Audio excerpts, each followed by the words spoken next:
love your enemies. Love your enemies. If you took Deuteronomy 19, 20, and 21 to Jesus, which we were taught earlier in this Deuteronomy series to do, then Jesus would say, hey, there is a way for you to fill full this commandment. And it doesn't stop at Deuteronomy 19, 20, and 21. Jesus says, if you want to fill it full, if you want to really value human life, then you will love your enemies. And I can't think of a better story than that of James Calvert. He was a missionary, a Methodist missionary in the 1800s. He was sent out in 1838, sent to the Fiji tribes that were warring and cannibalistic in nature. That's who he was sent to. When he got on the ship, so if you know anything about James Calvert, this might be the line that you know. When he got on the ship, the captain pleaded with him, saying, go home, they're going to kill you. And he said, oh, that's okay. I've already died. I'm already dead before I got on the ship, speaking of his conversion to Jesus Christ. When he goes to the tribe, sure enough, the motto for your enemy is, I kill and eat my enemy. That's what the Fiji tribes were doing. Which means immediately you feel better about yourself because you have not roasted your manager at work. God spared him miraculously. James had a successful ministry among the Fiji. He died at the age of 79 in England, which is a miracle. He was spared, and he was effective in his work. As he proclaimed the gospel to even the king of these tribes, he proclaimed, one, that God is a good and holy God. Two, Jesus has come to fix that which separates you from God, your sins. He's come to die on the cross for you, and he loves you. And three, all of the teachings of Jesus matter, include this one.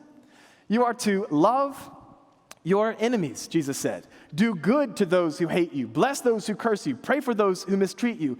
James made sure to teach all the gospel to these tribes. And eventually, the king of these tribes unified the Fiji, stopped the cannibalism and the war. I love telling missionary stories because, one, the Great Commission will not happen until we have more missionary stories. And two, because where the gospel goes, human life is valued. And good things happen wherever the gospel goes. So, there is a challenging test that everyone here will face. And I haven't faced it quite as challenging as some of you have. Generally speaking, I've been respected, and I've been loved, and I've been cared for, and I have enemies like somebody who cuts me off in the parking lot, and that's about as bad as it gets. A lot of people who have treated me well. Some of you have been abused, mistreated, neglected, abandoned. And the hurt runs deep. And to think about loving your enemy is not such a trivial thing for you as it might be for me.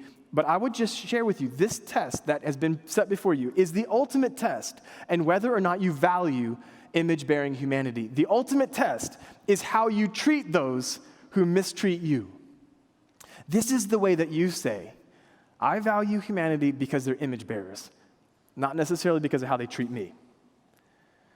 And your spouse, for a period of time, you might value simply because they're made in the image of God. A coworker, because they're made in the image of God. A sworn enemy, simply because they're made in the image of God. Hey, I'm John. And I'm Abby, and we are the hosts of Boulevard Online. Hey, thanks for watching this video today. If you enjoyed it, give us a big thumbs up by hitting the subscribe button right down below. The full message that this clip is from is linked right here, or if you'd like to watch some other videos, you can click right here. Hey, if you'd like to find out more about North Boulevard, go to northboulevard.com. Until next time, be blessed. And don't forget to be a blessing.